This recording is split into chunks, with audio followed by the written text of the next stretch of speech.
Bienvenue à tous ceux qui ne sont pas habitués à fréquenter l'UFR Sciences. C'est un grand plaisir qu'on vous accueille ici ce soir. Alors, la conférence d'aujourd'hui, elle s'inscrit dans le cadre des Jeudis de la transition écologique, qui est un rendez-vous mensuel qui a lieu habituellement le jeudi midi. Et donc aujourd'hui, pour accueillir le plus grand monde, on a mis ça en fin de journée. Je suis content qu'il y ait du monde. Et puis comme le monde est plein de contradictions, on a programmé ça un mercredi. Donc voilà. Alors je suis content que vous soyez venus nombreux. On avait une super affiche avec une super tête d'affiche, Anne-Marie, mais on vous offre aujourd'hui deux super oratrices, deux pour le prix d'une. Donc il y aura Sabine Roussel qui est agronome et biologiste marine à l'UBO et membre du Haut Conseil breton pour le climat, et Anne-Marie Tréguier qui est donc océanographe à l'UBO également, membre du Haut Conseil breton pour le climat et également membre du GIEC, qui a participé à la rédaction du 6e rapport du GIEC. Et donc toutes les deux, avec leur casquette de Haut Conseil breton pour le climat, elles vont nous faire un exposé donc, sur le changement climatique en Bretagne et ses impacts. Mais avant de commencer, je vais vous laisser la parole, je voulais juste faire un petit peu de pub pour les copains. Donc il y a déjà le village Climat Déclic en fin de semaine, organisé par les copains d'Énergence. Et il y a aussi un autre super colloque dans 15 jours, Ralentir, bifurquer ou transitionner, avec une belle conférence grand public aussi de Jean-Baptiste Frézos, qui va nous parler de la transition ou l'anthropocène désinhibé. Ce sera le jeudi 27 novembre en fac de lettres, les copains de la fac de lettres. Le mercredi cinéma au studio, pré-colloque, sur un documentaire qui s'appelle Transition de retour, mon collègue d'Angers, qui a filmé en fait des exemples de transition dans les territoires et qui peut intéresser, à mon avis, tous les urbanistes et géoarchis qui seraient dans la salle. Donc, plein de beaux rendez-vous, tout à fait. Un petit rendez-vous au studio, mais les affiches sont là, n'hésitez pas à venir les consulter. Et puis, je crois que j'ai fait le tour. Dans ce cas-là, je vous laisse la parole et on se retrouve à la fin pour une petite séance de questions. Bonjour à tous. Alors, est-ce que, au fond, vous m'entendez si je parle comme ça? Ça va? Bon, donc du coup, je vais essayer sans micro, parce que ce micro-là, en fait, c'est pour l'enregistrement, apparemment. Donc, comme l'a dit Guillaume, je suis océanographe physicienne, mais surtout coprésidente du Haut Conseil breton pour le climat. Et c'est un peu à ce titre que Sabine et moi venons faire cette présentation qui s'appuie vraiment sur les travaux de ce conseil. J'ai aussi participé au 6e rapport du GIEC. Donc, en fait, on ne peut plus dire que je fais partie du GIEC, puisque le... Ah, là, on n'entend pas. OK. Alors...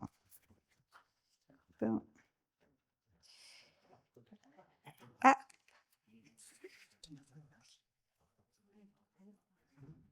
Alors, est-ce que ça va mieux comme ça? Oui? OK. Donc, j'espère que ça ne va pas faire de... Ça fait drôle d'avoir deux micros, j'espère que ça ne va pas faire de harcèlement. Donc, je parlais du GIEC. Le 7e cycle du GIEC est en route. C'est encore un Français, donc cette fois qui est Robert Vautard, qui co-préside le groupe 1 du GIEC. Et le rapport auquel j'ai participé est paru en 2021, donc ça fait déjà quelques années. Ça, c'était une photo qu'on avait prise lors d'une de nos réunions à Toulouse. Le Haut Conseil breton pour le climat, qui sommes-nous? Eh bien, nous sommes 20 scientifiques de toutes les disciplines. Alors, pourquoi toutes les disciplines? Parce qu'on s'intéresse non seulement au climat, mais aussi comment lutter contre le changement climatique et comment s'adapter. Ce qui veut dire qu'il y a besoin vraiment de toutes les disciplines pour étudier le constat, les solutions, les impacts. Donc, il y a parmi nous une sociologue, Nicole Roux, de la fac de lettres, qui est d'ailleurs co-organisatrice du colloque dont il a été question, bifurquer et ralentir. Donc j'ai mis les disciplines là, une liste de disciplines peut-être non exhaustive d'ailleurs. Ce conseil a été mis en place à l'initiative du conseil régional, donc ce qui est particulier, puisque dans d'autres régions de France, les scientifiques se sont organisés eux-mêmes, par exemple en association, dans ce qu'on appelle des GREC, des groupements régionaux d'experts sur le climat. Et il n'y avait pas un groupe de ce genre en Bretagne, et donc ça a été initiative du conseil régional. Donc, le conseil régional nous apporte un soutien financier et en personnel. Nous avons un animateur à plein temps et puis une chargée de com à mi-temps. Et le conseil régional nous a donné 2 missions, donc avis sur les politiques publiques régionales et, ce qui est plus classique pour un groupement d'experts, information scientifique sur les enjeux du changement climatique. Et c'est un peu à ce titre de cette 2e mission que nous sommes là ce soir, Sabine et moi, pour informer. Donc nous sommes un conseil indépendant, nous avons un libre choix des sujets et de notre organisation. Alors je vais commencer un petit peu par un rappel quand même du contexte global. Notre planète se réchauffe, donc vous le savez. L'an dernier, en 2024, le réchauffement a dépassé pour la première fois le seuil un peu emblématique de 1,5 degré. Emblématique pourquoi? Parce qu'il est mentionné dans l'accord de Paris. Et ce réchauffement, qu'on mesure très bien de manière globale, il est variable selon les régions du globe. Les continents se réchauffent plus que les océans, parce que dans les océans, la chaleur peut se mélanger en profondeur. Donc, ce réchauffement, en fait, sur la décennie 2015-2024, qui était de 1,24 degré, il atteint en fait presque 1,8 degré sur les continents et plutôt 1 degré sur les océans. Et par rapport à la moyenne des continents, la France et donc l'ouest de l'Europe se réchauffent en fait plus vite, puisqu'on était à 2,2 degrés sur toujours cette décennie 2015-2024, donc selon le rapport du Haut Conseil pour le climat national, puisqu'il y a un Haut Conseil pour le climat national dont vous avez certainement entendu parler, et dont nous sommes une modeste, très modeste déclinaison régionale ici en Bretagne au HCBC. Alors pourquoi on a eu ce pic en 2024? Donc ça, on pourra en discuter, mais Guillaume a certainement des idées aussi. Ça intéresse beaucoup les océanographysiciens puisque c'était lié à un phénomène El Niño. Les phénomènes El Niño sont de la variabilité dans le Pacifique tropical, qui est une des causes des oscillations de la courbe rouge, où on voit que d'une année sur l'autre, ça peut monter ou descendre sur un fond de réchauffement très marqué et très clair. Alors, ce que nous avons dit dans notre rapport de 2021, ça avait déjà été dit dans le rapport précédent. On est toujours sur il n'y a pas de remise en cause des résultats du GIEC d'un rapport à l'autre. D'une part, c'est que nos émissions de gaz à effet de serre sont responsables du réchauffement planétaire. Donc, sur votre gauche, vous avez une des manières dont on met cela en évidence en utilisant des modèles.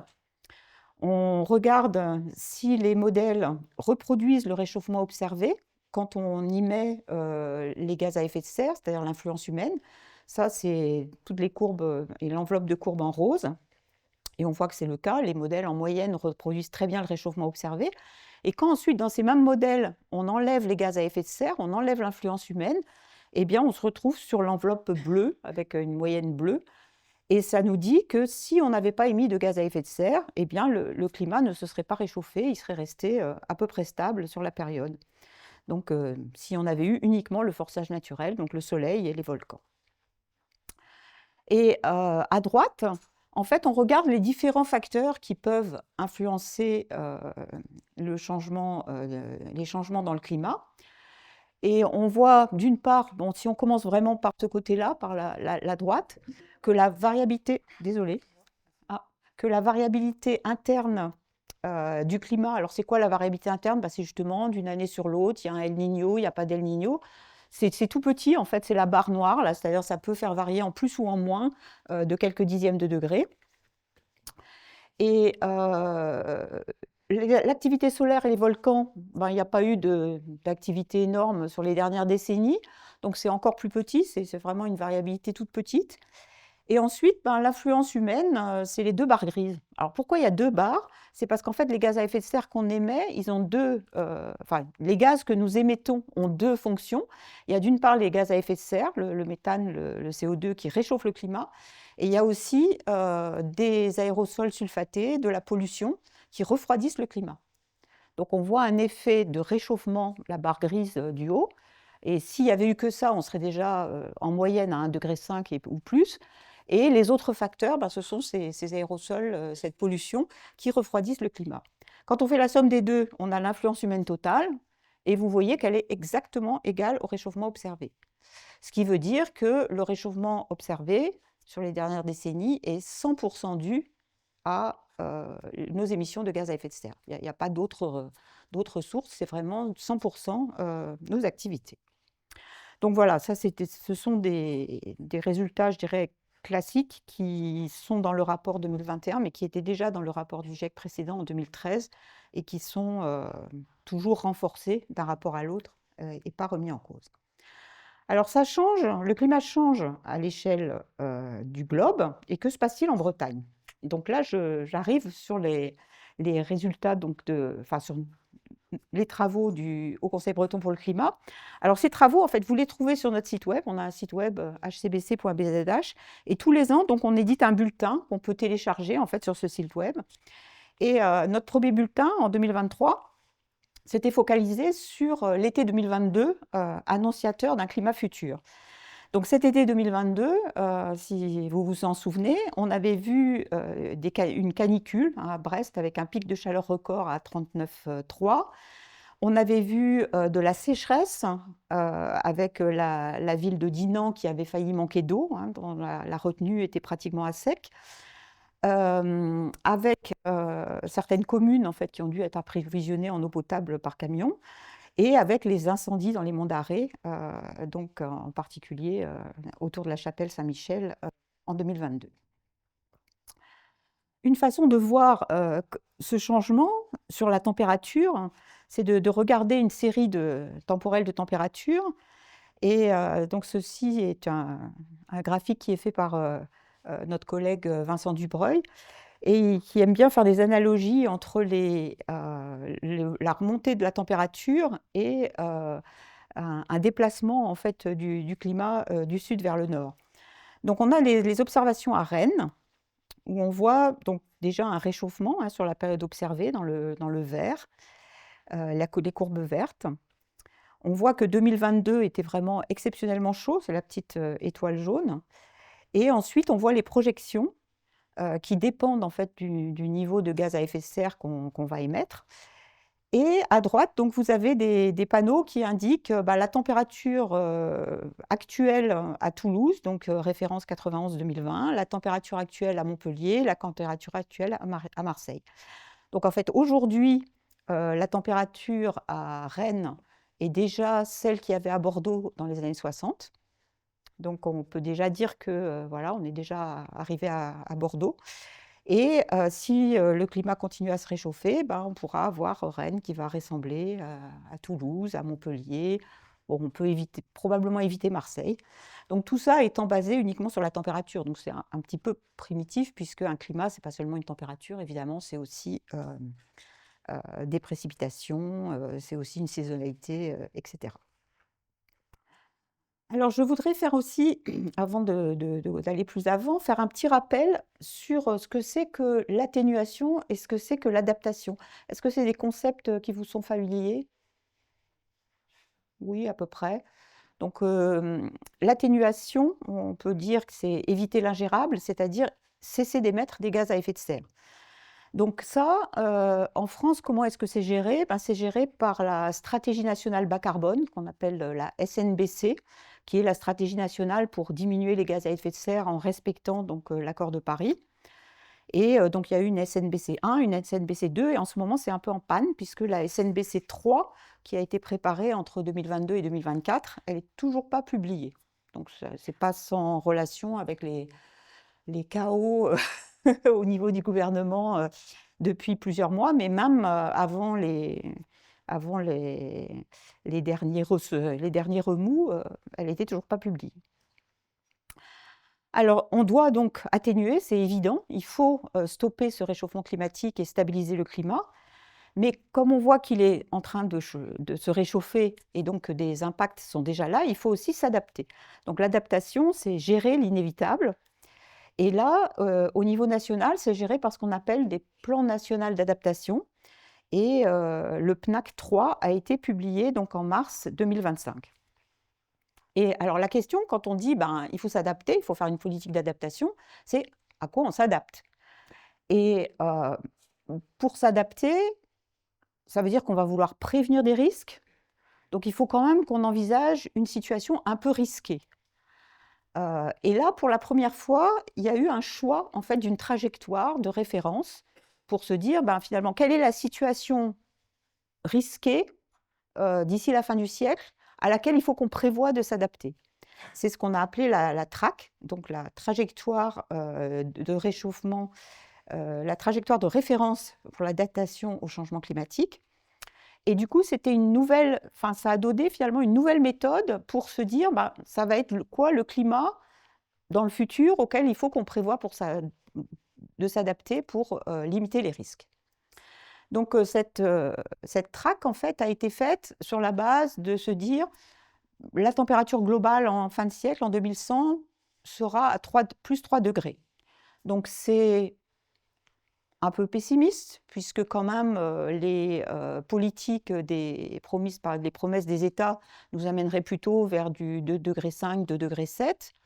Mais ce n'est pas non plus du tout irréaliste. C'est-à-dire qu'il suffit que soit les États ne tiennent pas leurs promesses, en particulier les gros émetteurs, soit que finalement on est un peu sous-estimé, les modèles sont un peu optimistes et qu'on soit plutôt sur une trajectoire haute par rapport aux gaz à effet de serre émis. Donc 3 degrés, c'est raisonnable, et 3 degrés global, ça fait 4. Enfin, c'est raisonnable pour un plan d'adaptation, ce n'est pas raisonnable pour les impacts, mais c'est raisonnable pour, disons, la gestion des risques. Et du coup, ça donne une France à 4 degrés. Donc je ne sais pas, vous vous souvenez peut-être au moment où le PNAC 3 est sorti, d'avoir entendu parler de cette France à 4 degrés, non? Ça vous dit rien? France à 4 degrés en 2100, non? Bon. Donc, enfin, en tout cas, c'est ce qui a été décidé, donc en concertation avec les scientifiques et puis avec Météo France, de partir sur cette idée d'une France à 4 degrés. Et donc, avec ça, il y a eu un travail très intéressant qui a été fait pour la Bretagne, qui a été fait par l'Observatoire de l'environnement Bretagne, donc c'est Bretagne Environnement, donc c'est voilà, il y a un très joli document ici, et puis c'est décliné aussi sur leur site web avec plein d'infographies et tout ça. Donc, si vous voulez avoir des idées de comment va évoluer le climat en Bretagne, en fait, c'est une source d'informations absolument remarquable. Et comment ça a été fait? En fait, pour la première fois, du coup, puisqu'il y avait la TRAC, ça a été décliné à l'échelle d'une région. C'est-à-dire qu'ils ont dit, finalement, puisque nous avons tout ce travail qui a été fait pour à quoi va ressembler une France à plus 4 degrés, on peut faire la même chose pour la Bretagne, toujours dans le cadre de cette trajectoire. Et ça donne des cartes, comme vous avez sur la droite. Donc avec la carte du milieu, qui est une espèce de scénario moyen, si on veut, de tous les modèles. Alors, le problème, quand on parle de réchauffement, c'est toujours le problème de réchauffement par rapport à quoi? Par rapport à quelle période de référence? Pour tout ce qui est le global et les politiques internationales, ce dont on discute à la COP, c'est le réchauffement par rapport à la période pré-industrielle. Donc c'est ça dont j'ai parlé au début, qu'on a dépassé le 1,5 degré en 2024. C'est aussi ça qu'on dit quand on dit une France à plus 4 degrés en 2100, une France à plus 4 degrés par rapport à la période pré-industrielle. Mais après, quand en Météo France ou quand on fait des projections, finalement, la période pré-industrielle, comme personne ne s'en souvient, il vaut peut-être mieux prendre une période de référence un petit peu moins ancienne, dont certaines personnes peuvent encore se souvenir. La plupart enfin voilà, même... est-ce que les étudiants étaient déjà nés en 2005? Je ne suis pas sûre, je ne sais pas. Mais enfin voilà, donc certains non, mais voilà, les personnes un peu plus âgées que les étudiants s'en souviennent. Donc là, c'est par rapport à 76-2005. Donc dans ce document, en fait, voilà, il y a la référence 76-2005. Et du coup, qu'est-ce que ça donnerait en Bretagne par rapport à cette référence 76-2005? En fin de siècle, on serait à plus 2,9 degrés, c'est-à-dire un peu moins que l'ensemble de la France. Donc ça, c'est une caractéristique à laquelle on peut s'attendre, que la Bretagne va se réchauffer moins parce que l'intérieur des continents se réchauffe plus que les zones près de l'océan, et le bassin méditerranéen se réchauffe aussi plus que le nord de la France. Et donc, suivant les modèles, ça peut être moins ou plus. Donc, dans ce document, toujours, on ne trouve pas seulement une température moyenne qui ne parle pas beaucoup, mais aussi le nombre de journées chaudes. Par exemple, il a déjà augmenté donc, en 76-2005 de 17, enfin, il est en 2016-2005 de 17 jours par an. Et dans les projections, en 2050, en 2100, on pourrait avoir, par exemple, 40 jours de plus. Alors, pas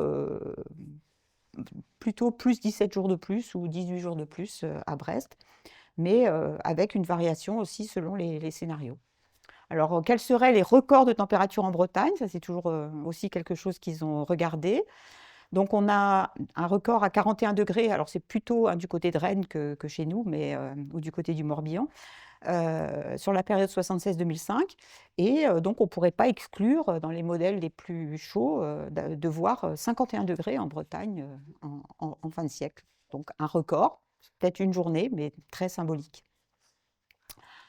Alors, avec tout ce que je viens de dire sur le réchauffement, donc il y a une question qui nous est souvent posée au Conseil breton pour le climat, c'est OK, vous nous dites, voilà, l'Europe se réchauffe, la Bretagne va se réchauffer, mais que va-t-il se passer si le Gulf Stream s'arrête? Est-ce que la Bretagne ne va pas se refroidir?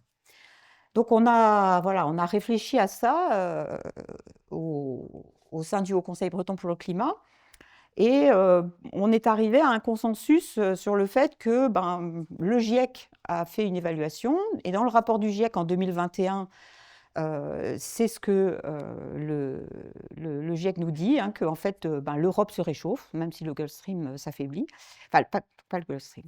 Ouais, je crois qu'il faut que je reprenne les choses dans l'ordre, parce que sans ça, je vais me faire taper sur les doigts par Guillaume, et peut-être d'autres dans l'assistance d'ailleurs.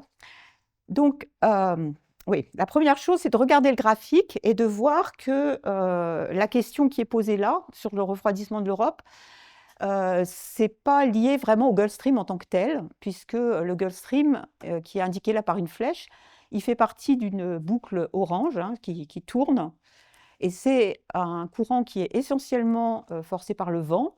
Et cette boucle donc, de recirculation, qu'on appelle le tourbillon subtropical, elle existe parce qu'il y a des vents d'ouest et il y a les alizés qui forment donc qui forcent le retour de la boucle. Donc, comme dans le futur, on prévoit qu'il y aura toujours des vents d'ouest et qu'il y aura toujours des alizés, pour qu'il n'y en ait plus, je pense qu'il faudrait que la Terre s'arrête de tourner, donc ce n'est pas au programme. Et donc, voilà, donc le Gulf Stream, lui, ne va pas s'arrêter. De toute façon, cette boucle de circulation continue. Donc, en fait, pourquoi la question est posée par rapport au réchauffement de l'Europe? C'est à cause d'un autre courant qu'on appelle la dérive nord-atlantique, qui est la flèche qui va vers le nord, qui amène une partie des eaux qui ont transité par le Gulf Stream vers donc l'Europe, les mers nordiques et puis jusqu'en Arctique. Alors la question, c'est est-ce que cette branche-là de la dérive nord-atlantique va s'affaiblir ou pas? Alors que dit le GIEC? En fait, le GIEC dit que la dérive nord-atlantique est probablement en train de s'affaiblir, mais va continuer à s'affaiblir sur l'effet du changement climatique et qu'elle pourrait diminuer de 24 à 39% d'ici 2100 selon les scénarios. Donc c'est une diminution importante. Mais cette diminution est complètement prise en compte dans les projections climatiques, puisque dans les projections climatiques, il y a l'atmosphère, il y a l'océan, il y a la glace, et dans l'océan, il y a tous ces courants-là qui sont représentés ici. Ils font tous partie des projections, enfin, ils sont tous représentés dans les projections climatiques. Donc, malgré cette diminution, l'Europe continuera de se réchauffer pendant le siècle en cours. Et par contre, les incertitudes sont très grandes pour le futur après 2100. Parce que qu'est-ce qui se passe après 2100? Ça continue à s'affaiblir? Est-ce que ça va jusqu'à zéro? Est-ce que il reste quand même un petit peu de circulation? Et du coup, est-ce que ça peut inverser les tendances dans certaines zones en Europe, en particulier par exemple en Norvège, enfin vraiment dans la Scandinavie? Ça, c'est une question qui est scientifiquement très intéressante et encore ouverte. Donc, le climat se réchauffe en Bretagne jusqu'en 2100. Et est-ce qu'il va pleuvoir plus ou moins? Donc, sur la moyenne annuelle en fait, des précipitations, on n'est pas trop sûr, en fait, c'est assez incertain. Mais par contre, si on regarde par exemple les précipitations en hiver, on voit qu'on a plutôt une augmentation des précipitations en hiver, donc qui sont plutôt augmentées sur les monts d'Arrée et plutôt sur l'ouest de la Bretagne que vers l'est, avec quand même beaucoup d'incertitudes entre les modèles, hein, puisque là, sur les 2 petites cartes qui sont en bas, vous voyez que finalement, il y a certains modèles qui disent: «Oh, en fait, il va pleuvoir moins, même en hiver», et puis il y en a d'autres qui disent: «Il va pleuvoir plus». Donc c'est beaucoup plus difficile de projeter les précipitations que les températures. Mais en général, quand même, bon, ce qui ressort, ce serait des hivers plus pluvieux, mais des étés plus secs. Et du coup, les étés plus secs, ça veut dire que la sécheresse des sols, en fait, va augmenter, et même en moyenne annuelle, la sécheresse des sols va augmenter parce que, du fait que le climat est plus chaud, les plantes évaporent davantage, ce qu'on appelle l'évapotranspiration, et cet effet-là domine. Et du coup, la sécheresse des sols va augmenter, même en Bretagne. On nous a aussi posé la question sur les tempêtes. Est-ce qu'il y aura plus de tempêtes? Donc ça, c'est un travail qui a été fait aussi par Vincent Dubreuil. Donc, on constate aujourd'hui, hein, que les trajectoires et les intensités des tempêtes sont très variables et qu'elles sont beaucoup liées à ce qu'on appelle l'oscillation nord-atlantique. Alors pour voir ça, il faut regarder le graphe donc, en bas. Alors les barres, c'est le nombre de tempêtes par an, c'est des chiffres de Météo France. Et quand on lisse, quand on fait une courbe lisse, donc à partir de toutes les barres, on a la courbe bleue. Donc on voit finalement beaucoup de tempêtes sur une période, et puis une diminution, puis ça remonte, donc des variations plutôt qu'une tendance nette. Et la courbe rouge, c'est simplement, c'est cet indice qu'on appelle l'oscillation nord-atlantique, qui est simplement en fait une différence de pression entre l'Islande et les Açores. Et on voit que cet indice, en fait, est aussi quelque chose qui oscille beaucoup. Donc, jusqu'à présent, on ne voit pas de tendance significative. Alors, peut-être une légère remontée vers le nord des tempêtes. Et on ne sait pas encore projeter, en fait, les tempêtes. Est-ce qu'il y aura plus de tempêtes? Est-ce qu'il y aura des tempêtes plus intenses au niveau des vents? Ça, on ne sait pas dire. La seule chose qu'on peut dire, c'est que comme l'air chaud contient davantage d'humidité, donc ce qu'on appelle le cycle hydrologique, c'est-à-dire l'évaporation et les précipitations augmentent, eh bien, à tempête égale, il va pleuvoir plus. Donc une même tempête en termes de vitesse de vent pourra causer plus de dégâts dans le futur en termes d'inondation parce que les pluies seront plus intenses. Donc vous avez peut-être remarqué déjà que, peut-être pour ceux qui sont vieux comme moi, que le régime des pluies en fait est différent de ce qu'il était quand on était jeune, hein. C'est que les pluies, eux, sont plus intenses, en fait, plus concentrées. Et voilà, mon voisin qui travaillait à Météo France avait le message le crachin breton est en voie de disparaître.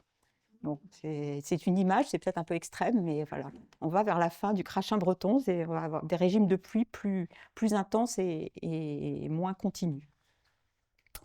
Un autre effet donc, du changement climatique, c'est la montée du niveau de la mer.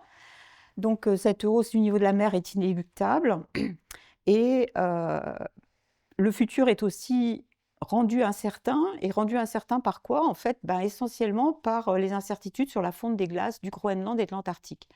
Donc on a souhaité, en fait, quand on parle de la montée du niveau de la mer ici en Bretagne, on n'y pense pas tout de suite, spontanément, mais en fait, la montée de la mer, c'est un problème vraiment global qui est beaucoup lié au réchauffement de l'océan. L'océan plus chaud se dilate, donc ça, c'est une des raisons de la montée du niveau de la mer. Et l'autre raison, c'est la fonte des glaces continentales.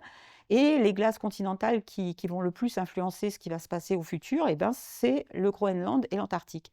Donc en fait, le futur de la montée du niveau de la mer en Bretagne se joue dans ces régions qui sont lointaines. Et donc il y a eu aussi, grâce à cette trajectoire de référence d'adaptation dont j'ai parlé, hein, ça a permis de faire tout le travail de l'OEB sur les projections climatiques en Bretagne, mais aussi des nouveaux scénarios de montée du niveau de la mer, donc, et réalisés par le BRGM. Et donc ça, c'est les projections pour le niveau de la mer à Brest, où on voit que on a quand même une chance, ou une malchance, ou un risque sur 6 de dépasser le mètre d'ici 100 ans, puisque d'ici 100 ans, ce n'est pas la fin du siècle, c'est plutôt 2125. Voilà.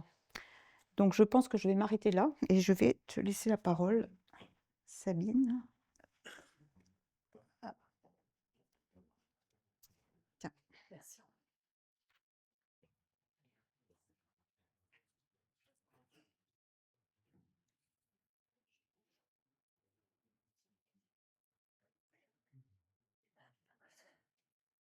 Est-ce c'est bon? Ouais, vous m'entendez. Alors pour je vais vous présenter, un autre effet aussi du réchauffement climatique. Alors c'est pas directement le réchauffement climatique, puisque je vais vous parler de ce qui va se passer au niveau au niveau de la côte bretonne, notamment en ce qui concerne donc, ce qu'il faut savoir, c'est que comme l'a dit Anne-Marie, les océans se réchauffent pour une bonne raison, c'est que ça absorbe, plus de 90 de l'excès d'énergie, lié à l'excès d'énergie qu'on peut avoir. Donc ça sert de gros système tampon. Donc ça, c'est la première chose. Mais il y a un deuxième mécanisme pour lequel l'océan est vraiment très important. Alors, on est entouré de mers, d'océans. Pour lequel c'est très important pour nous, c'est que notamment, ça va capter aussi une partie du CO2. Donc par rapport à l'ensemble des émissions de gaz à effet de serre qu'on émet, il y a un quart à 30 du CO2 qui est capté au niveau des océans. Donc ça, c'est au niveau global. Et le fait que ça capte ce CO2, ça va diminuer le pH. Alors, c'est pas énorme, hein, c'est 0,1 au niveau de l'échelle pH, mais ce que ça signifie depuis l'ère industrielle, mais ce que ça représente pour les organismes calcifiants, c'est que c'est déjà une augmentation de 30% de l'acidité de l'eau de mer. Donc ça va avoir des répercussions au niveau des organismes, et notamment pour les stades les plus jeunes, qui sont aussi les stades les plus fragiles. Et ce que vous pouvez voir ici au niveau du tableau, alors c'est là c'est un mollusque que vous connaissez probablement pour une bonne partie d'entre vous si vous êtes breton, donc c'est l'ormeau. Donc au stade juvénile, qu'est-ce qu'on peut observer au pH actuel? Donc le pH de l'eau de mer, c'est un pH de 8. Donc ça, c'est des larves qui sont en train de se développer, avec bien rempli, voilà, avec des petits cils pour nager dans la colonne d'eau. La coquille aussi qui se développe, parce que c'est un organisme calcifiant. Et quand vous abaissez le pH, donc de 0,3, qui correspond a priori à la diminution qu'on observerait en 2100, si on continue d'émettre des gaz à effet de serre tels qu'actuellement, on obtient en fait des conséquences importantes pour ces petites larves, puisque vous voyez, on voit des malformations, voilà, rétractation au niveau des tissus, ou la coquille aussi qui est attaquée par cette acidité. Donc, ce qu'il faut s'imaginer, c'est que ce que nous, on ressent au niveau terrestre avec cette augmentation de température, ça aussi, on le vit au niveau marin, avec l'eau de mer qui se réchauffe fortement. Notamment, ce qu'on peut voir par rapport à ça, vous avez peut-être entendu parler des canicules marines, qui touchent notamment l'Atlantique régulièrement, de plus en plus régulièrement, mais pas que l'Atlantique, hein, ça touche toutes les parties du globe, où on se retrouve avec des températures beaucoup plus élevées que ce qu'on devrait avoir pour la saison. Et il y a en plus ce deuxième phénomène, donc, qui est le phénomène d'acidification. Vous en avez probablement entendu parler, notamment au niveau des coraux. Les phénomènes de disparition des coraux qui sont liés à ces deux mécanismes conjugués. Mais il y a la même chose qui se produit sur nos côtes, c'est ce qu'il faut retenir. Alors, la difficulté par rapport à ça, c'est que c'est complexe à estimer. Là, on est sur des notions de biodiversité, d'écologie. Ça veut dire réussir à comprendre ce qui va se passer exactement. On sait que les jeunes stades sont les plus fragiles. On sait que les organismes calcifiants vont être impactés. Également, on sait que ça modifie, par exemple, le comportement proie-prédateur au niveau des poissons. Donc, il y a toute une série de modifications. Maintenant, qu'est-ce que ça va donner au niveau de la chaîne trophique? Pour l'instant, nous, en tant que chercheurs, on n'a pas les outils, on n'est pas capable d'y répondre. On sait que les choses évoluent. Et notamment, ce qui est marqué là, vous connaissez probablement tous aussi les grandes laminaires qu'on voit sur la côte ici dans le coin, qui sont aussi liées au fait qu'on ait des températures froides ici. En Bretagne, ça a des avantages d'avoir ces températures froides, c'est qu'on a ces grandes laminaires qui poussent et on voit actuellement une diminution de cette aire de répartition. Donc on voit déjà des choses apparaître. Maintenant, comment ça va évoluer exactement, c'est extrêmement complexe à modéliser. Alors, par rapport à ça, ce qu'on avait souligné notamment dans le bulletin, c'est qu'on peut se poser des questions de comment faire pour que quelque part on essaie d'aller vers quelque chose de plus durable. Donc c'est vrai qu'il y a des systèmes qui sont mis en place actuellement, avec l'idée derrière de rompre par rapport à la logique de croissance. Alors, il y a une chose qui est importante lorsque je vous ai parlé de réchauffement climatique, acidification, par rapport à la perte de la biodiversité, par exemple, le milieu marin, ce qu'il faut retenir, c'est que ça n'arrive qu'après beaucoup d'autres facteurs qui impactent déjà cette biodiversité. Ça doit vous parler, hein, mais tout le problème de surpêche, Ok, ça, c'est déjà un des gros problèmes qu'on a actuellement. Destruction des habitats, on a les espèces invasives aussi qui apparaissent, et il y a en plus de ça le phénomène d'acidification et réchauffement climatique qui arrive. Voilà, donc déjà, si on résolvait les premiers problèmes que sont surexploitation des ressources et destruction des habitats, on pourrait soulager un petit peu tout ce qui se passe au niveau biodiversité marin, au niveau marin. Voilà, donc il y a la question de éviter de surexploiter les ressources. Donc pour ça, essayer de faire des systèmes plus durables. Ça veut dire aussi qu'au niveau économique, ça va engendrer ça va engendrer quand même des conséquences. On en reparlera pour la partie agricole.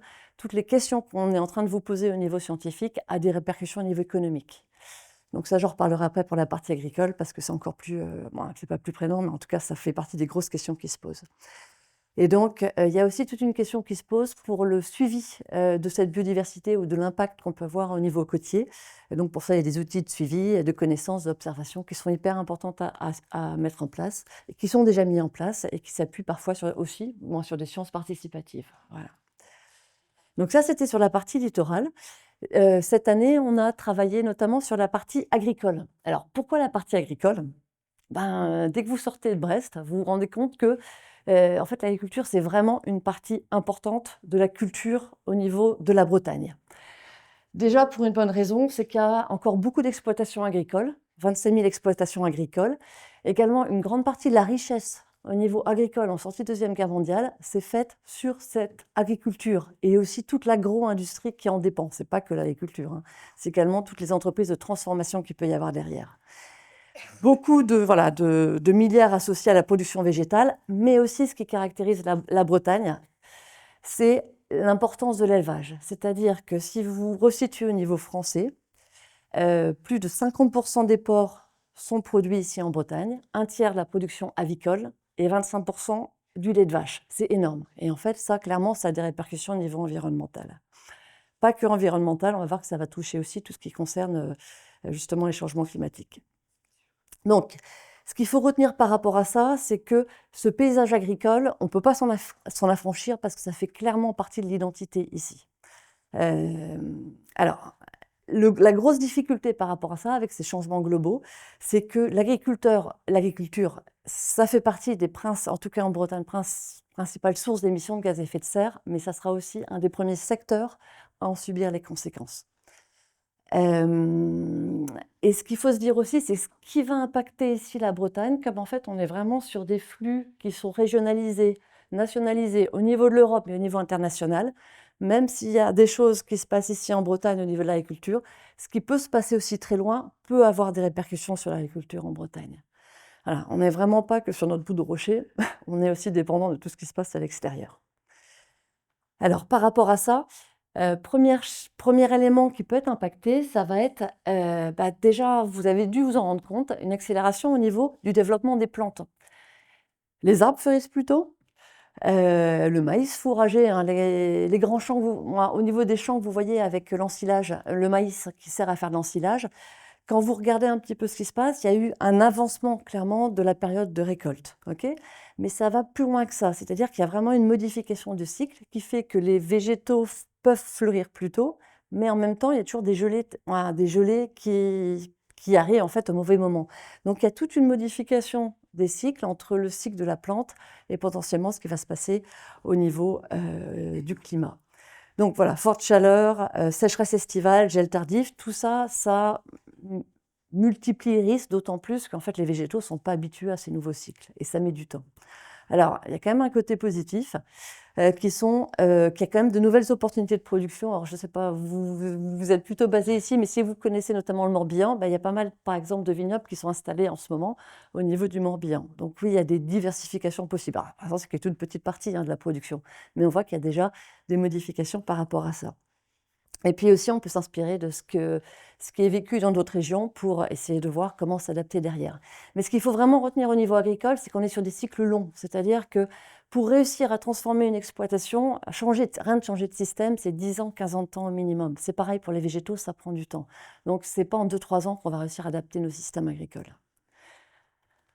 Alors, au niveau de la santé des plantes, il y a plusieurs éléments qui sont importants aussi à à prendre en compte, c'est que, OK, on parle de ce qui se passe au niveau végétal, mais que ça va influencer aussi tout le développement des insectes associés à ces végétaux, notamment les ravageurs. Donc, on voit que ça va complexifier les choses aussi au niveau des ravageurs qui vont pouvoir impacter les cultures, mais aussi au niveau des maladies. OK, donc tout ça, pour l'instant, c'est compliqué à modéliser, donc c'est difficile de vous dire dans quel sens ça va aller, mais en tout cas, on sait que tout va changer de manière beaucoup plus rapide, donc plus de difficultés à s'adapter. Il y a une notion aussi de repenser à la sélection variétale, notamment face à la rusticité. Parce que ce qu'il faut se dire, de toute façon, on le voit autour de nous, en 2022, période de sécheresse, les années suivantes, il n'a pas arrêté d'avoir beaucoup de pluie. Vous êtes agriculteur, qu'est-ce que vous faites par rapport à ça? Est-ce que vous sélectionnez des variétés capables de résister à la sécheresse, en sachant que vous ne savez jamais trop sur quelle année vous allez tomber? Donc il y a cette grosse difficulté auquel vont devoir faire face les agriculteurs, c'est comment ils vont gérer cette adaptation. Et notamment, l'idée, c'est de partir en effet sur des sélections pour les végétaux, mais aussi pour les animaux, donc plus rustiques. Il y a aussi une autre notion qui est importante, c'est la notion de diversité, diversification. Alors là, au niveau du schéma, ce que vous pouvez voir, c'est qu'actuellement, et ça a été vraiment la tendance avec l'intensification ces dernières années, on est passé notamment avec le remembrement qui n'a clairement pas arrangé les choses, on est passé de petites parcelles très diversifiées à des grandes parcelles. Okay, avec souvent la monoculture. Alors on le voit pour le milieu agricole, on le voit aussi pour tout ce qui est le système forestier. La grosse difficulté par rapport à ça, c'est si vous avez des ravageurs, si vous avez un épisode de sécheresse important, vous avez l'ensemble de la parcelle ou de l'exploitation qui va être en situation compliquée. Donc, par rapport à ça, ce qui est vraiment recommandé les systèmes vers lesquels il faudrait aller, mais qui ne sont pas obligatoirement compatibles avec les systèmes intensifs actuellement qui tournent, qui, on va dire, incitent les agriculteurs à partir vers les systèmes plutôt en monoculture. Ce qu'il faudrait, c'est d'avoir des parcelles plus diversifiées. Alors, plus diversifiées à différents niveaux, soit au niveau des espèces, parce que si une espèce souffre de la chaleur, de la sécheresse, peut-être qu'une autre qui survivra mieux à ces conditions-là. Donc, en tant qu'agriculteur, vous ne mettez pas les œufs dans le même panier, donc ça peut vous aider. Mais également, ce qui est intéressant de se projeter, c'est que cette diversité qu'on peut avoir au niveau de l'exploitation, c'est intéressant de l'avoir, donc au niveau de la parcelle, c'est intéressant de l'avoir aussi au niveau de l'exploitation, mais aussi au niveau du paysage breton, donc à une échelle plus large. Il y a aussi la notion de redécouverte des bocages, qui ont été pas mal rasés au moment du remembrement. Alors, ce qu'il faut quand même retenir par rapport à ça, clairement, il y a des financements pour aider à la replantation au niveau du bocage, mais pour l'instant, on détruit plus de haies en Bretagne qu'on en replante. Donc, même si on pense qu'il y a en effet, il y a quand même pas mal de possibilités pour les agriculteurs qui sont financés pour financer ces plantations de haies, pour l'instant, on en détruit plus. Il y a aussi une bonne raison par rapport à ça, c'est que c'est bien gentil de planter, mais derrière, il va falloir les entretenir. Ce qu'il faut se dire par rapport à ça, les entretenir, ça veut dire que c'est les agriculteurs qui vont devoir les entretenir, en sachant qu'ils ont déjà, vous voyez un éleveur laitier, ça tourne à 70 heures, 80 heures par semaine. Les vacances, ils n'en ont pas beaucoup. Les week-ends, ils en ont de temps en temps, mais non plus pas beaucoup. Donc ça veut dire que ce temps supplémentaire d'entretien des bocages, comment est-ce qu'on gère ça? Comment est-ce qu'ils gèrent ça? Qui le prend en charge? Donc ça fait partie des solutions fondées notamment sur la nature. Mais voilà, ça pose quand même la question de qui prend en charge ces solutions. Et l'adaptation au changement climatique aussi, ça veut dire qu'il faut vraiment avoir une réflexion au niveau du territoire. Alors, c'est sûr que ce changement climatique impacte clairement les animaux qui sont au niveau des champs, vont impacter les cultures, mais aussi ça impacte, les premiers concernés aussi, ça va être les agriculteurs. C'est-à-dire que lorsqu'il fait 40 degrés et que vous devez travailler dehors, quand on est dans les bureaux, ça reste relativement gérable. Il ne fait pas 40 degrés. Quand vous êtes agriculteur et que vous voulez vous occuper de vos animaux, de vos cultures qui fait 40 degrés dehors, au niveau physique, ça peut être compliqué. Là aussi, où c'est compliqué, c'est au niveau santé psychologique. C'est-à-dire que cette notion d'imprévisibilité, quand vous ne savez jamais à quoi vous êtes exposé, si vous allez aussi pouvoir en vivre, ça peut être compliqué à vivre. Donc, ça fait partie des risques indirects du changement climatique, mais auxquels ils sont de plus en plus exposés. Aussi, de règle générale, tous les risques qui sont liés au système d'agriculture intensive sont amplifiés par les changements climatiques. C'est-à-dire que lorsqu'on parle justement, par exemple, de pression avec les maladies, si on a plus de mal à gérer les ravageurs ou les maladies. Alors, il y a des systèmes autres qui sont les systèmes agroécologiques, biologiques, ok, mais globalement, il y a quand même pour l'instant 90% de l'agriculture qui est encore conventionnelle. Ok. Donc, qu'est-ce qu'on va faire par rapport à ça? Ça veut dire plus de traitements potentiellement avec des produits phytosanitaires. Ce qu'il faut retenir par rapport à ces produits phytosanitaires, clairement, ce n'est pas bon pour le consommateur, mais le premier impacté avant tout, ça reste l'agriculteur. C'est-à-dire que les premiers à subir les conséquences des maladies liées à ces produits-là, ce sont les agriculteurs. Voilà, donc ça fait partie des problématiques qui se posent par rapport à ça. Et donc, il y a vraiment une notion qui est importante à retenir, c'est le concept de One Health, c'est-à-dire que de la santé du sol va dépendre aussi de la santé des végétaux, va dépendre de la santé des animaux et de la santé des humains. Donc, c'est vraiment un cycle complet qu'il faut intégrer. Alors, là, on arrive aussi sur la partie compliquée, complexe lorsqu'on est en Bretagne.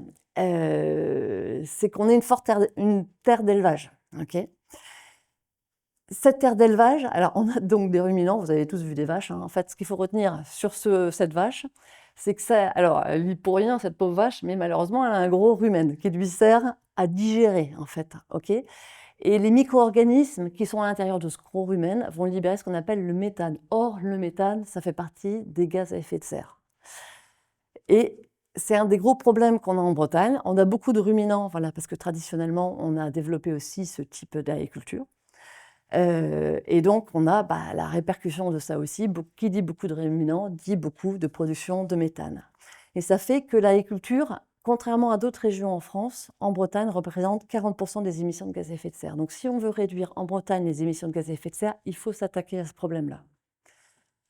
Alors, c'est non plus pas simple, pour une autre raison, c'est que pour nourrir ces animaux, alors que ce soit aussi bien des ruminants, donc comme les vaches, ou les monogastriques, donc on va dire par exemple les volailles ou les porcs, c'est qu'on importe aussi des aliments, comme par exemple le Brésil, ça va vous parler actuellement parce qu'il y a la COP qui se déroule là-bas, notamment le tourteau de soja qui est très riche en protéines, donc très bien pour faire un système intensif, ça coûte pas cher, on peut produire comme ça beaucoup de lait, beaucoup de viande. Malheureusement, ce tourteau de soja est aussi à l'origine d'une grosse partie de la déforestation qui aussi au niveau global contribue à ces émissions de gaz à effet de serre. Donc ça, c'est un autre problème qu'on a avec cette partie élevage. Et aussi, on a une troisième partie qui concerne toute la fertilisation des sols, qui est à l'origine d'un autre type de gaz aussi qui contribue également beaucoup aux émissions de gaz à effet de serre. Donc, ce qu'il faut retenir, c'est que si on veut réduire de moitié, c'est vraiment ce vers quoi il faudrait qu'on aille au niveau agricole, mais même plus large au niveau global. Hein. Il faudrait qu'on atteigne, en gros, on est à peu près en moyenne en France à 10 tonnes, en moyenne, par personne.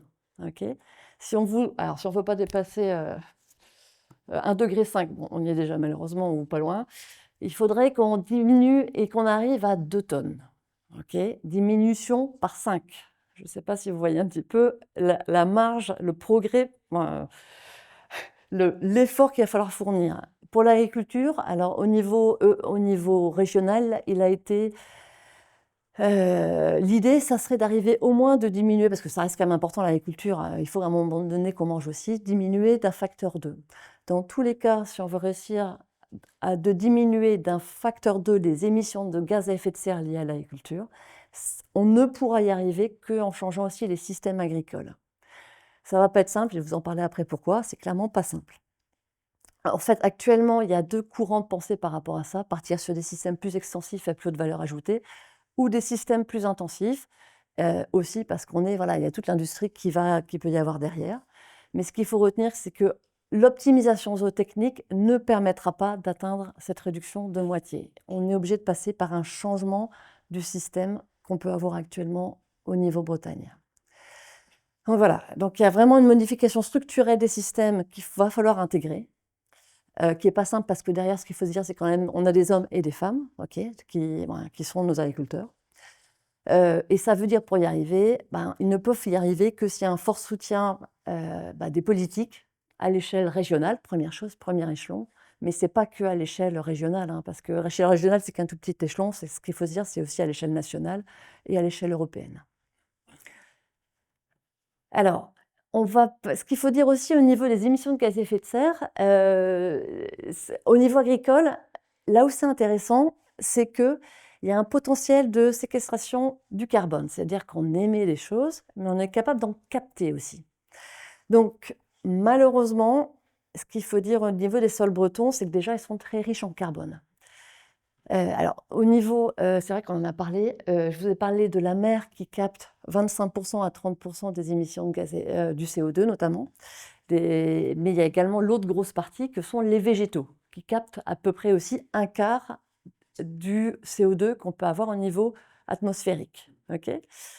Ça veut dire que ce qui provoque le réchauffement réellement n'est que la moitié, ne représente que la moitié. Donc c'est ça qui est déjà une chose qui est importante à se rendre compte, c'est que, ok, on en est actuellement, là, pas trop réchauffé, on va dire, que parce que heureusement, il y a les océans qui en captent une partie, et heureusement, les végétaux et les sols. C'est ce que vous pouvez voir ici, en captent une autre grosse partie. Et par rapport à ces sols, ce qu'il faut se dire, c'est que nous, ici en Bretagne, comme il y a beaucoup de matières organiques liées à l'élevage, actuellement, on ne peut pas en stocker beaucoup plus. Par contre, ce qui est sûr, c'est qu'on peut en déstocker plus que ce qu'il y a actuellement. Si on commence, c'est sûr, à retourner les sols, les prairies permanentes, vous déstockez tout le carbone. Donc ça, c'est une première chose à retenir. Et ensuite, au niveau des forêts, c'est sûr que les forêts, il n'y en a pas beaucoup en Bretagne. Alors ça pourrait être développé, mais ce qu'il faut se dire que si on développe la forêt, bah, ça va un peu, c'est au détriment de quelque chose d'autre. C'est donc, est-ce que c'est au détriment de ce qu'on cultive? Voilà. Il y a des questions qui se posent par rapport à ça.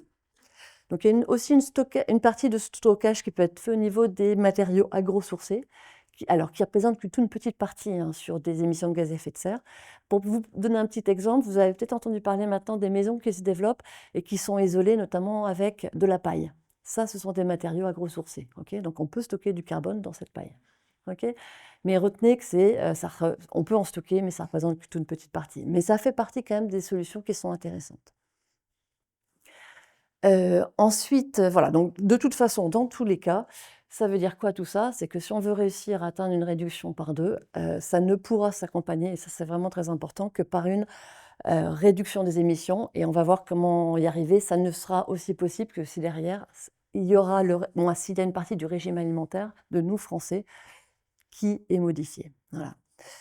Donc, ça fait partie des choses importantes à retenir globalement. Si on veut améliorer les choses, en tout cas via l'agriculture, c'est cette partie-là, c'est-à-dire qu'il va falloir aller vers une trajectoire de sobriété alimentaire. Au niveau des agriculteurs, notamment en Bretagne, ce qu'il faut retenir aussi, c'est qu'il y a eu déjà une forte diminution des agriculteurs. Peut-être que certains d'entre vous, vous avez des parents ou des grands-parents d'origine agricole. Si vous regardez les effectifs, c'est moins 19% depuis 2010 et moins 50% depuis les années 2000. Donc c'est énorme, la diminution auquel le monde paysan est confronté. Et par rapport à ça, si vous regardez la moyenne d'âge de ces agriculteurs et de ces agricultrices, on est à plus de 50 ans en moyenne. Okay, donc, on sait que dans les prochaines années, il y a plus de 50% des effectifs, en tout cas des agriculteurs et agricultrices, qui vont partir à la retraite. Donc, il y a la question qui se pose par rapport à ça, c'est ceux qui vont les remplacer, ils vont les remplacer vers quel système? Okay, donc, ça peut être le moyen d'aller vers des systèmes plus vertueux ou au contraire d'aller sur des systèmes aussi qui s'étendent. Donc ça pose pas mal de questions. Ce qui pose aussi des questions, c'est que ces personnes, ces agriculteurs, il y a une forte diversité des revenus. Donc il y a quand même pas loin de 20% des agriculteurs qui sont en dessous du seuil de pauvreté. Mais ça, ce qu'il faut nuancer, c'est que si vous êtes un gros céréalier, un gros producteur céréalier, par exemple, notamment dans la Beauce, etc., ceux-là, ils n'ont pas de problème financier, globalement. Si vous êtes plutôt un éleveur breton laitier, ce qu'il faut retenir, c'est qu'il y a plus d'un quart qui sont sous le seuil de pauvreté. Donc, en gros, c'est 70 heures de travail par semaine en moyenne, avec derrière le fait de ne pas gagner un SMIC. C'est à peu près les conditions de 25% des agriculteurs. Donc, aussi, ce qu'il faut se dire, c'est que ce qu'on va leur demander, on met une partie d'entre eux en situation encore plus compliquée que ce qu'ils sont actuellement. Mais il y en a aussi qui, en effet, gagnent très bien leur croûte. 10% des agriculteurs qui paient l'ISF. Okay, donc, voilà. Mais il faut intégrer cette diversité-là. Alors, pour réussir à modifier ça, on est quand même sur un système politique complexe. Le milieu politique, notamment associé à l'agriculture, est complexe, notamment parce qu'il y a des forces historiques qui font qu'on en est arrivé au modèle actuel. Donc tout le système d'intensification, mais ce qu'il faut se dire aussi, ça c'est important, intensification, ça a été souhaitable en sortie de Deuxième Guerre mondiale. C'est-à-dire qu'actuellement, pour que tout le monde puisse vivre aussi et se nourrir, en sortie de Deuxième Guerre mondiale, on a eu besoin de cette intensification. Maintenant, malheureusement, arrivé actuellement, on se rend compte qu'il y a des effets négatifs par rapport à ça. Mais ça veut dire que derrière, du système qu'on avait en sortie de Deuxième Guerre mondiale actuellement, il y a tout un système industriel qui s'est mis en place, qui fait que, au niveau politique, ça engendre quand même pas mal de verrous pour changer le système. Et ça, c'est source d'inertie. Donc, il va falloir réussir à opérer des actions structurelles. Il y a des actions individuelles qui fonctionnent, hein. C'est-à-dire qu'il y a des agriculteurs, si vous regardez notamment des agriculteurs dans le coin de Brest, qui s'en sortent en système laitier, pour lequel ils vivent très bien, tout en respectant l'environnement. Donc oui, il y a des expérimentations individuelles qui fonctionnent très bien. Maintenant, la grosse difficulté, c'est comment faire passer ce qu'on voit au niveau individuel à quelque chose de plus global. Donc tout en prenant en compte la diversité des intérêts agricoles.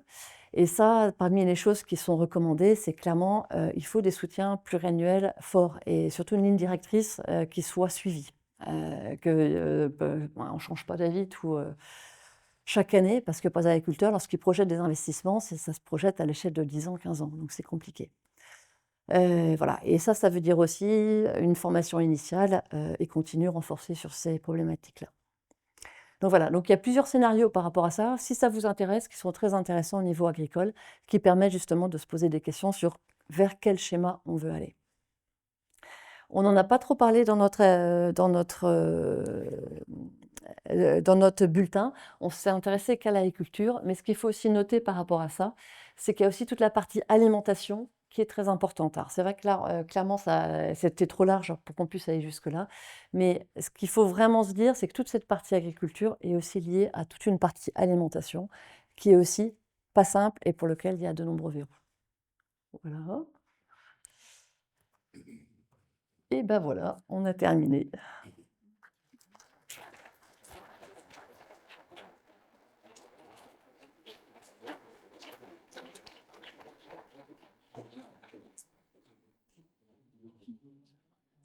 Donc, Guillaume, on continue par des questions? Ouais. Ici? Et puis nous, on parlera plus fort. Merci beaucoup. On a le temps de prendre des questions. En plus, on est hyper nombreux. Donc, qui veut lancer des questions? Je vais me promener. Ah voilà, on en a une. Allez, tiens, tu parles dans le micro. Bonjour. Je sais pas. On entend quelque chose ou pas? On entend? Ah. Vous entendez au fond? Vous m'entendez? Non, on n'entend pas au fond. Sinon, je parle très Tu fort. l'as pas mais mis sur off? Ah, non, il est sur on. Allô? Ah, c'est le micro là avec caméra? Ah. Je me suis super bien entendu.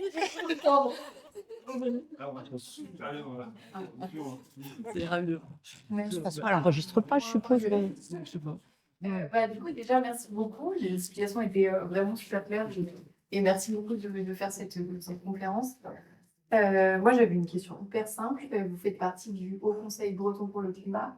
Est-ce que vous avez l'impression que votre voix est entendue au niveau politique, que ce soit régional, voire national? Prenez le micro. En fait, on existe depuis 2022, hein, donc ça fait 3 ans. Donc on a fait un bilan à 3 ans. Je pense qu'on est content de la manière dont on a senti qu'on répondait à un besoin au niveau de l'information et dont nos bulletins sont regardés. Voilà. On a donné des avis sur les politiques publiques.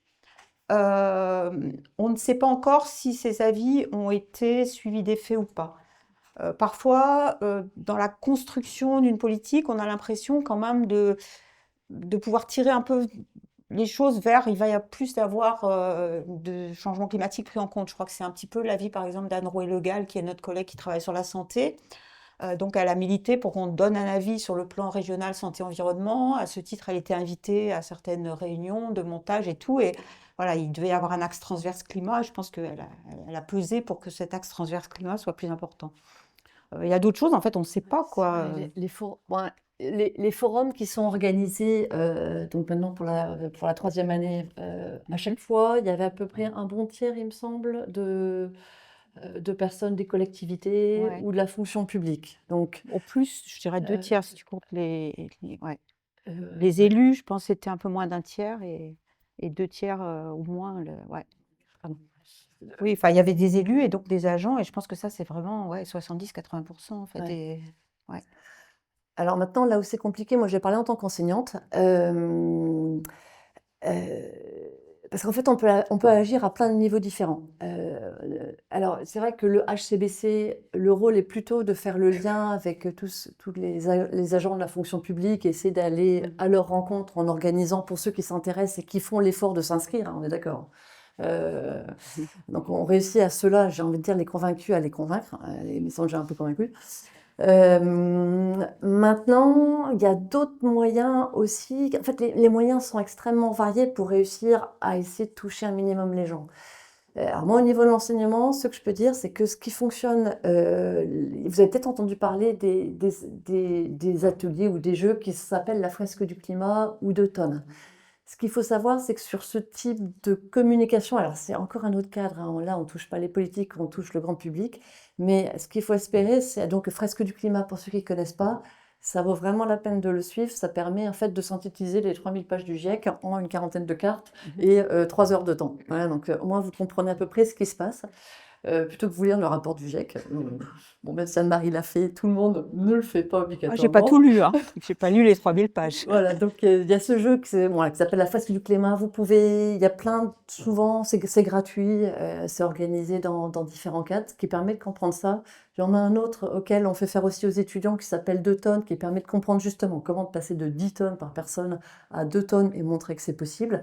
Donc, ce qu'il faut espérer, c'est que donc dans le cadre universitaire aussi, il y a aussi des choses qui sont mises en place, notamment avec la formation qui devient obligatoire sur les enjeux de la transition socio-écologique pour l'ensemble du premier cycle au niveau universitaire. Donc il y a des choses qui bougent un peu. Maintenant, il ne faut pas écouter la radio ni regarder la télévision parce que là, vous désespérez.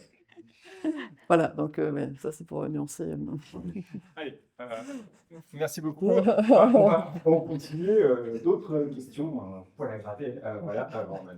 N'hésitez pas à lever la main en avance, comme ça je peux anticiper un micro. Merci. Merci beaucoup. Merci beaucoup pour ce travail. Je voulais faire 2 observations. La première, c'est sur le méthane. L'ancienne première ministre de Nouvelle-Zélande, Jacinda Ardern, avait soulevé la question et proposé la solution qui était d'imposer sur le lait des vaches. Ça veut dire qu'on allait créer un nouvel impôt pour que les vaches soient imposées de façon à réduire la part de méthane. Et la deuxième observation que je voulais faire, c'est au sujet de vos opportunités agricoles dans le Morbihan. Vous avez dit qu'il y avait de nouvelles opportunités liées à la vigne, etc. Et quand on voit ce qui se passe en Champagne, par exemple, M. Tétinger, enfin, le groupe Tétinger achète des terres dans le Kent en Angleterre pour transposer sa production de champagne. Alors la question, est-ce qu'il y a vraiment des nouvelles opportunités dans le Morbihan? Je réponds. Ok. Alors, est-ce qu'il y a de nouvelles opportunités? J'en sais rien, mais c'est sûr que le nombre d'hectares de vignes qui ont été plantés ces dernières années dans le Morbihan ne sont pas, alors elles sont négligeables, hein, on est d'accord, comparé à la production française moyenne, mais certains commencent à se poser des questions, ils font des essais par rapport à ça. Donc, les précurseurs commencent en tout cas à mettre des choses en place. Maintenant, au niveau sélection végétale, pareil, c'est certains précurseurs au niveau agricole qui vont tenter parfois une année sur quelques hectares, par exemple la pollution de sorgho, voir est-ce que c'est compatible ou pas. Donc oui, bien sûr, ça n'est pas beaucoup d'hectares pour l'instant, mais en tout cas, ce que font ces personnes précurseurs, le plus souvent quand même, ce qu'il faut retenir au niveau agricole, c'est que on a toute une série d'organismes qui sont là pour conseiller et pour encadrer. avec des côtés positifs, négatifs. Mais en tout cas, le côté positif, c'est qu'il y a un fort soutien au niveau recherche, soit par l'INRAE, vous avez peut-être entendu parler de l'INRAE, mais il y a aussi les chambres d'agriculture ou les différents instituts qui peuvent faire le lien entre les besoins du terrain et les besoins qu'on peut avoir à un niveau plus recherche ou en tout cas développement derrière. Mais maintenant, ce que je dis bien, c'est qu'au niveau agricole, changer les systèmes, c'est complexe. Et que dites-vous que quand vous avez travaillé pendant 40 ans une bonne partie de votre carrière avec un système, modifier ce système, c'est compliqué. Et moi, les enfants qui veulent reprendre les fermes, s'ils ont vu un certain système auprès de leurs parents, ça veut dire qu'ils sont obligés au niveau conceptuel de changer le système, de se représenter un système autre que ceux qu'ils ont toujours, eux, vécu enfants. Je ne sais pas si vous voyez un peu la difficulté par rapport à ça. Et ça, c'est d'autant plus prégnant au niveau agricole, en fait. Donc, c'est pas simplement changer les systèmes au niveau technique, où ça, j'ai envie de dire, on peut encore y arriver. Il y a encore les outils potentiellement au niveau recherche, au niveau soutien derrière la filière. Mais il faut aussi changer les manières de penser. Et ça, c'est probablement la partie la plus complexe.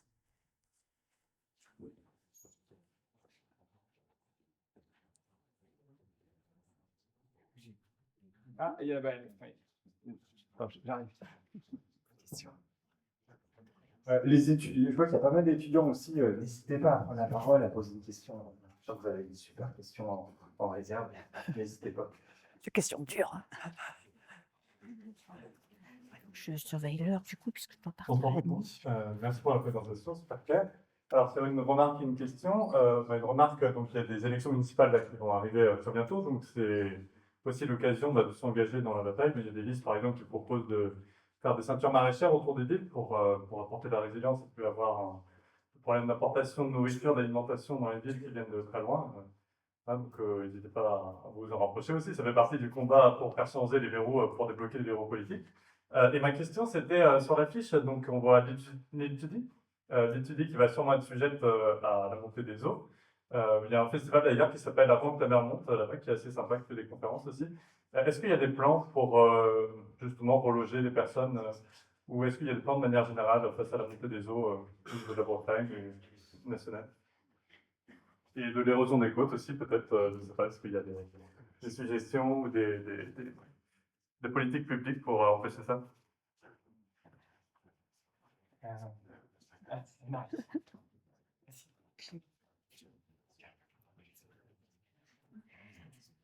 Oui, donc ce qu'on dit dans notre bulletin, c'est que le littoral, c'est naturellement mobile et l'érosion, c'est un phénomène naturel. Donc, que fait le changement climatique là-dessus? C'est que comme le niveau de la mer globalement monte, ça aggrave en fait ce phénomène d'érosion, mais qui a toujours été là. L'île Tudy, je ne connais pas la situation directement, mais c'est sûr que c'est un gros enjeu. Et traditionnellement, les stratégies qu'on peut classer en 3 catégories, défendre, construire des digues, subir, alors essayer plus ou moins de s'adapter, ou alors reculer, c'est-à-dire aller s'installer plus loin dans les terres. Les stratégies étaient vraiment sur défendre, quoi. Tout le monde faisait du génie civil, construire des digues, on va se protéger. Donc maintenant, je crois que quand même, c'est un peu rentré dans les mœurs que ça a des limites et que quand on met une digue, ça va coûter cher à entretenir, du coup la mer va attaquer ailleurs, voilà. Donc, on peut voir par exemple que dans notre bulletin, on a mis une photo faite par un collègue, Serge Soanez, qui avait été appelé en 2015 ou 2014-2015 sur une étude à Trégastel, où il avait déconseillé la construction d'une digue. La digue a été construite quand même, une digue à 600 000 € pour protéger 6 maisons, probablement des résidences secondaires. Donc maintenant, on voit qu'en 2025, on a quand même une décision, par exemple, qui a été prise à Tréfiagat, vous l'avez peut-être vu dans le journal, de déménager des maisons qui étaient sur une sorte de dune naturelle, en fait, entre la mer et puis un espace, une zone humide derrière, et donc de renoncer à défendre en fait ces zones humides, de la rendre à la mer en détruisant les maisons qui étaient dessus. Donc, les choses évoluent, mais surtout ce qu'il faut savoir, c'est que le niveau de la mer, c'est parti, et c'est parti pour très longtemps. C'est-à-dire qu'aussi bien, si on arrête d'émettre des gaz à effet de serre, la température globale va se stabiliser, les vagues de chaleur, tout ça, ça va se stabiliser. Alors, on ne va pas revenir en arrière, hein, parce qu'on ne va pas enlever magiquement le CO2 de l'atmosphère, donc on ne va pas revenir en arrière, mais ça va se stabiliser. Donc, on pourra être dans un climat quand même plus voilà, stabilisé. Mais il y a des choses qui, elles, vont mettre très longtemps à se stabiliser.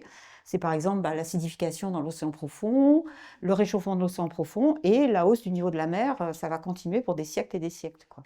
Donc en fait, voilà, on peut se fixer combien sera le niveau de la mer à Brest dans 100 ans, mais de toute façon, le niveau de la mer à Brest, il sera à plus de mètres, c'est sûr, au moins plus de mètres. Mais peut-être en 2300, ou enfin voilà, suivant ce qu'on émet, ça va monter plus ou moins vite, mais ça va monter, ça va continuer à monter.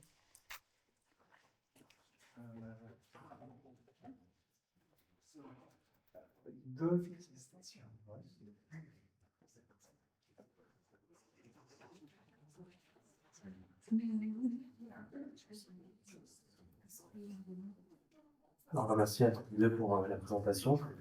Est-ce que vous avez fait une étude au niveau agricole sur la Bretagne des différents polluants qu'on peut retrouver, notamment vous parliez tout à l'heure des fertilisants. En France, on importe beaucoup de fertilisants d'Afrique du Nord, par exemple, le phosphate, et qui ont fait alerter les autorités sanitaires sur la dangerosité du cadmium et à quel point on en retrouvait énormément la concentration dans les sols actuellement. Je pense aussi au nitrate qu'on trouve beaucoup dans notre eau ici en Bretagne. Est-ce que c'est un sujet que vous avez creusé un petit peu? Et notre question elle porte aussi sur la PAC. Bon, je pense qu'en Bretagne, on a beaucoup d'agriculteurs qui bénéficient de ces aides. Aujourd'hui, en fait, et historiquement, elle s'est concentrée sur vu que c'est lié à la surface agricole, sur des grosses exploitations au détriment des petites. Et finalement, ça fait évoluer dans le mauvais sens les inégalités. Est-ce qu'aujourd'hui, dans une vision, dans une Europe libérale et une vision de l'agroalimentaire qui est vraiment, on arrose l'offre et puis on voit après comment ça se débrouille, est-ce qu'il n'y a pas un enjeu de planification aussi quand on sait qu'on gaspille, si je ne dis pas de bêtises, en France, 30%, je crois, de la production agricole qui est jetée, qui est pas parce qu'il y a des systèmes de calibrage pour que ça soit mis en vente avec la belle couleur, la bonne taille, etc. Est-ce que ce sujet-là, vous avez aussi des infos nouvelles là-dessus? Ok. Alors, je vais... Tu as 3 minutes. Alors, en effet, c'est beaucoup de sujets. Alors, là, c'est pas la casquette HCBC avec laquelle je réponds parce qu'on s'est vraiment intéressé qu'au niveau du changement climatique.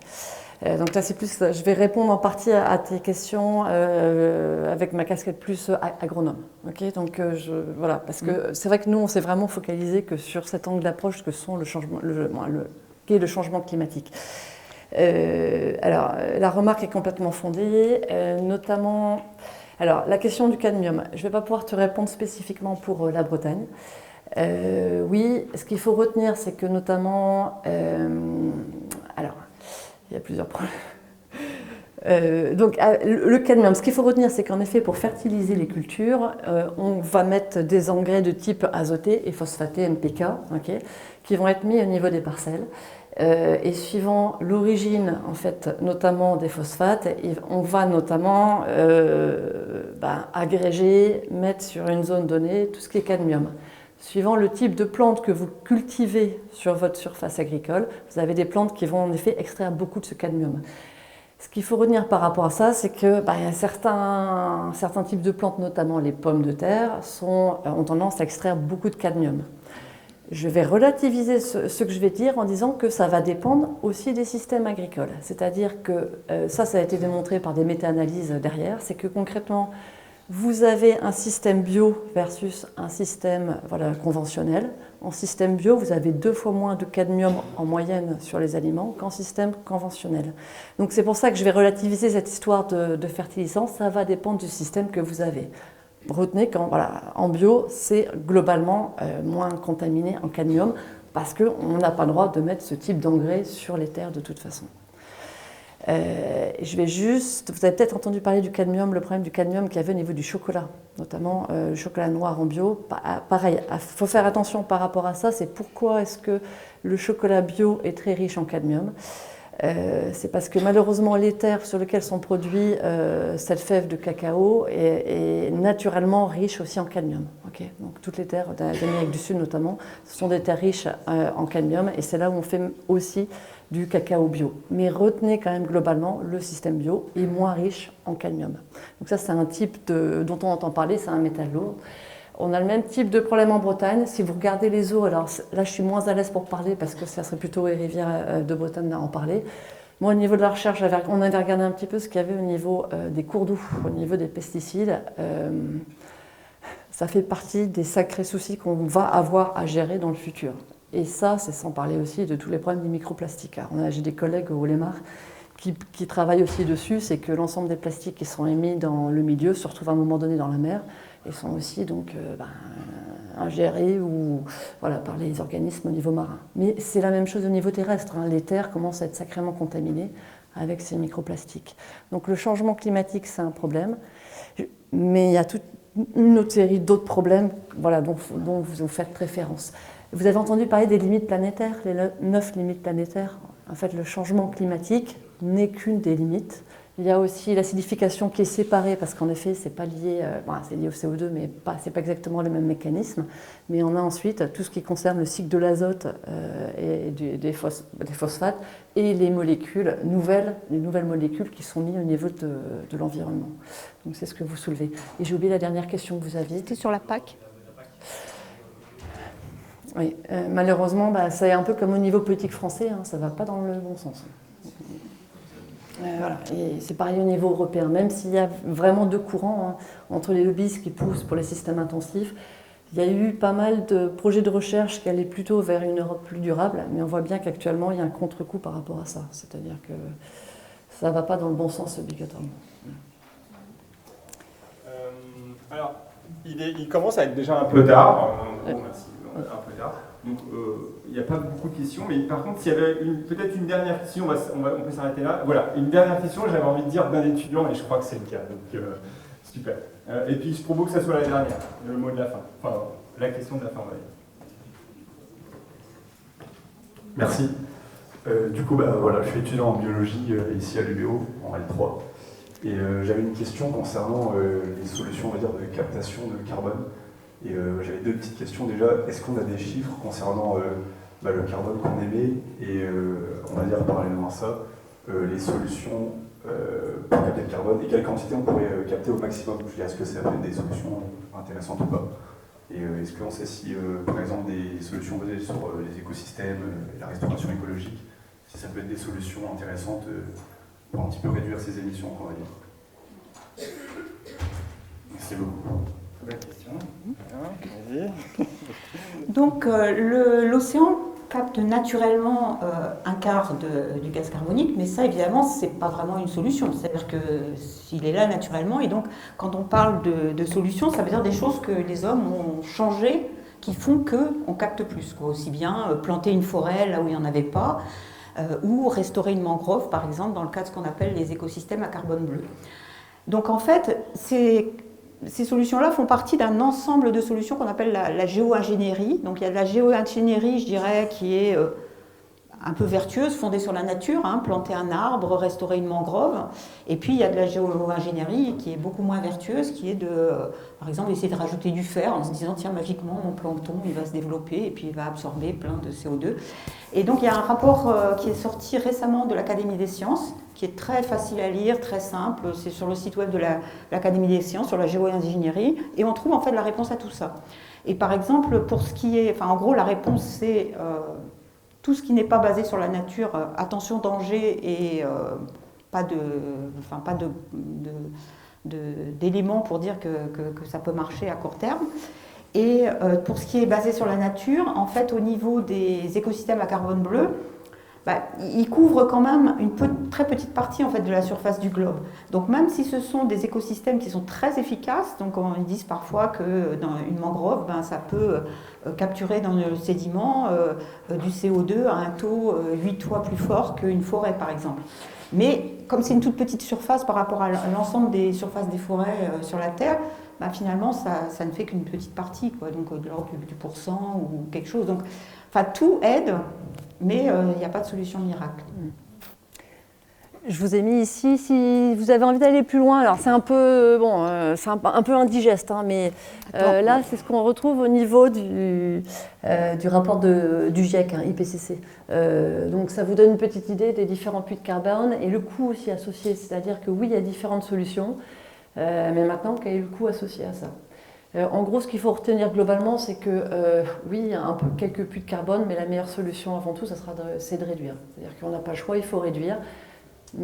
C'est bien si on a des puits, et il faudra aussi il faudra développer certaines de ces solutions, mais à quel coût et pour quelle durabilité. Donc voilà, il y a plusieurs documents. Il y a celui-ci, vous pourrez jeter un coup d'œil. Et je vous avais mis avant juste un autre qui était pour la science, qui aussi permettait de resituer les différents types de solutions dont on entend parler. Notamment toutes les problématiques de géo-ingénierie pour lesquelles les scientifiques ne sont pas tous trop pour plein de raisons différentes, mais représentent aussi de certains dangers, notamment si on regarde pour tous des aspects comme la biodiversité. Voilà, il commence à être un peu tard, je propose qu'on s'arrête là. Alors, on va applaudir.